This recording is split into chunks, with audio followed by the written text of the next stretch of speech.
ఏ బాటైనా పర్వాలేదంట, సమయంతో సాగటమే మన సింపుల్ సిద్ధాంతం.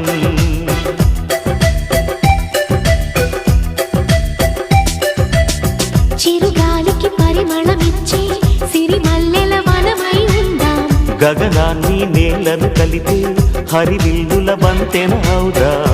ఆనందం అంటే అర్థం మనమందా, ప్రతి పూట పాతై సాగే హుషారు సరిగమలో.